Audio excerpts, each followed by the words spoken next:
നിങ്ങളുടെ ഫേവറേറ്റ് സീരിയലുകൾ ടിവിയിൽ വരുന്നതിന് മുൻപേ സൺ നെക്സ്റ്റ് ആപ്പിൽ കാണാം. ഇനി എല്ലാവർക്കും മുൻപേ കാണൂ. ഇപ്പോൾ തന്നെ സൺ നെക്സ്റ്റ് ആപ്പ് ഡൗൺലോഡ് ചെയ്ത് സബ്സ്ക്രൈബ് ചെയ്യൂ. പ്രണവേ, ഞാൻ ചെയ്ത തെറ്റുകൾക്കൊക്കെ ദൈവം എന്നെ ശിക്ഷിച്ചു കഴിഞ്ഞു. കണ്ടില്ലേ, 2 കാലിൽ നിവർന്നു നിൽക്കാനുള്ള ആവത് പോലും ഇല്ലാതാക്കി ദൈവം.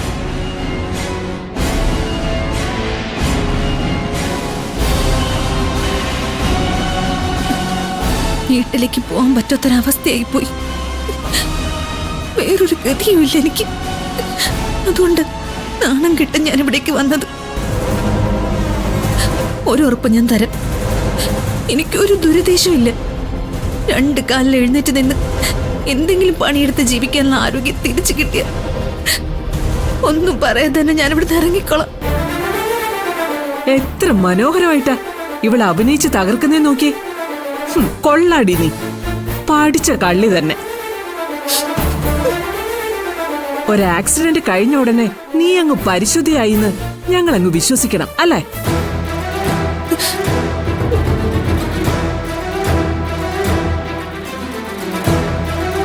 പ്രണവേ, ചെയ്തതിനൊക്കെ ഞാൻ ഈ കാല് പിടിച്ച് മാപ്പ് പറയാം. നീ എന്താണ് കാണിക്കുന്നത്? നിനക്ക് ഭ്രാന്തുണ്ടോ? ആ ഭ്രാന്ത് തന്നെയാ. ഇവിടെ കൺമുന്നിൽ കണ്ട ആ നിമിഷം മുതൽ എനിക്ക് ഭ്രാന്തളകും. നീ ഇനി എന്തൊക്കെ പറഞ്ഞാലും കുറച്ചു ദിവസത്തേക്ക് ശിവാനി ഇവിടെ നിർത്തിയേ പറ്റൂ, അല്ലാതെ വേറെ വഴിയില്ല. ഇവളെ സംരക്ഷിച്ചേ പറ്റൂന്ന് നിങ്ങൾക്ക് അത്ര നിർബന്ധമാണെങ്കിലേ ഒരു കാര്യം ചെയ്. ഇവളെ വീട്ടിലേക്ക് കൊണ്ടുപോകാൻ പറ്റത്തില്ലെന്നല്ലേ ഉള്ളൂ. പുറത്തൊരു വാടക വീടെടുക്ക്. എന്നിട്ടും മതിയാവുന്നില്ലെങ്കിലേ നിങ്ങൾ രണ്ടുപേരും കൂടി ഇവളുടെ കൂടെ അങ്ങ് താമസം മാറ്റിക്കോ.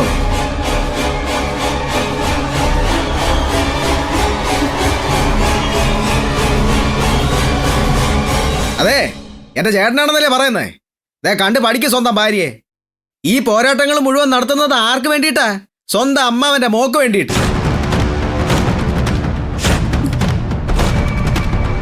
പക്ഷെ നിങ്ങൾ കാണിക്കുന്നതോ എങ്ങനെയെങ്കിലും എന്റെ ജീവിതം അങ്ങ് നശിപ്പിക്കാനായിട്ട് നോക്കുക. അതിന്റെ മൂലകാരണം എന്താണെന്നൊന്നും ഞാൻ ഇപ്പൊ പറയുന്നില്ല. അത് ഞാൻ പറഞ്ഞു കഴിഞ്ഞാ ഏറ്റവും കൂടുതൽ വേദനിക്കുന്നത് ഈ നിൽക്കുന്ന എന്റെ അമ്മയായി പോവും. വെറുതെ എന്നെ കൊണ്ട് ഓരോന്ന് പറയിപ്പിക്കരുത്. വിളിച്ചോണ്ട് വന്നവരെ തന്നെ ഇവളെ പറഞ്ഞു വിടുന്നതാ നല്ലത്. നീ ഉദ്ദേശിച്ചത് എന്താണെന്നൊക്കെ എനിക്ക് മനസ്സിലായി. ഞാൻ നിന്റെ ആരുമല്ലല്ലോ, അനാഥനല്ലേ.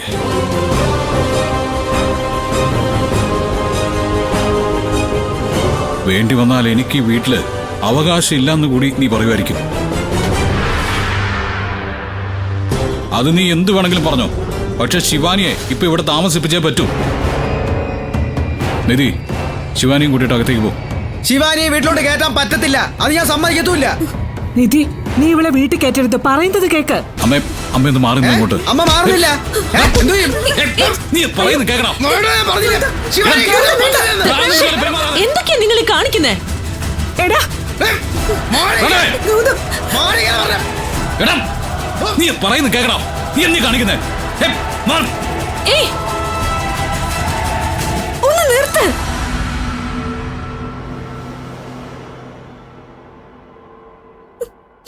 മതി.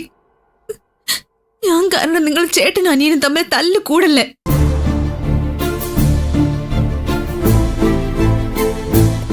ഒരുപാട് തെറ്റുകൾ ചെയ്തതാ ഞാൻ, അറിയാം. ഇനി ഞാൻ എത്രയൊക്കെ മാറിന്ന് പറഞ്ഞാലും ഞാൻ ചത്തു മലച്ച് കിടന്നാ പോലും ആരും എന്നെ വിശ്വസിക്കാൻ പോകുന്നില്ല.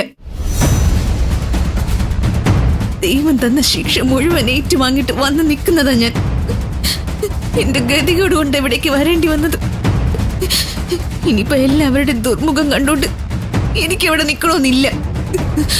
തിരിച്ചു പൊയ്ക്കോളാം ഞാൻ.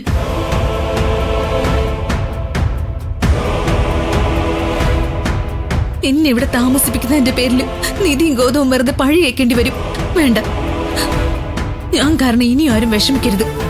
അതിന്റെ ശാപം കൂടി ഇനിയും എന്റെ തലയിൽ ചുമക്കാൻ വയ്യ എനിക്ക്.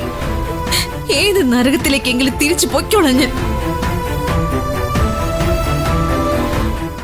ഓ അമ്മ വാ, പുറത്തിറങ്ങി ഓട്ടോ പിടിച്ച് എങ്ങോട്ടെങ്കിലും പോവാം നമുക്ക്. ഇവളെ ഇവിടെ ഇറക്കി വിടുന്നതിന്റെ ശാപമുണ്ടല്ലോ നിങ്ങളുടെ തലയിൽ എന്നും ഉണ്ടാവും. ഈ കുടുംബത്തിലുള്ള ഒറ്റ എണ്ണം ഗതി പിടിക്കാൻ പോകുന്നില്ല. അമ്മ ഒന്ന് നിർത്തുന്നുണ്ടോ? ഒന്നുമില്ലെങ്കിലും കുറച്ചു നാള് ഞാൻ ജീവിച്ച വീടായത്. ഞാനിപ്പോഴും മനസ്സിൽ കൊണ്ടുനടക്കുന്ന പ്രണവ് ഇവിടെ ഉള്ളത്. ഒരു ഷാബു ഈ വീട്ടിലുണ്ടാവാൻ പാടില്ല.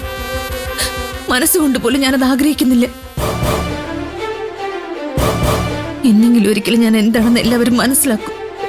പക്ഷെ അന്ന് ഞാൻ ജീവനോടെ ഉണ്ടാവോ എന്ന് പറയാൻ പറ്റില്ല. മോളെ നീ മതിയമ്മ, ഇനിയൊന്നും പറയണ്ട. വാ, നമുക്ക് പോ. എങ്ങോട്ടാ മോളെ നമ്മളിപ്പോ പോകുന്നേ? നമുക്ക് നമ്മുടെ വീട്ടിലേക്ക് തന്നെ പോവാം. അവിടെ നിന്ന് ആട്ടിയിറക്കുമെന്ന് അറിയില്ല. അങ്ങനെ ഉണ്ടായാ അമ്മ എന്നെ ഏതെങ്കിലും ഒരു അഭയ കേന്ദ്രത്തിലാക്കി തന്നാ മതി. വാ, നിക്ക. ഗൗതം, ഈ അവസ്ഥയിൽ ശിവാനി എങ്ങനെ ഓട്ടോ പിടിച്ചൊക്കെ പോകുന്നത്? ഒരു കാര്യം ചെയ്യും, ശിവാനി വാ, ഒന്ന് കാറി കയറി, ഞങ്ങൾ കൊണ്ടാക്കി തരാം. വേണ്ട ഗൗതം, ഇനിയും നിങ്ങൾ എന്നെ സഹായിച്ച ഈ വീട്ടിലുള്ളവർക്ക് നിങ്ങളോടുള്ള ശത്രുത കൂടെ ഉള്ളൂ. ഞങ്ങൾ ഓട്ടോയിൽ പൊയ്ക്കോളാം. പറയുന്നത് കേൾക്ക് ശിവാനി. വന്ന് കാറിൽ കയറ്. അമ്മായി, ഇവളെ പിടിച്ചോണ്ട് വാ. വാ മോളെ. കേറ്. കയറി.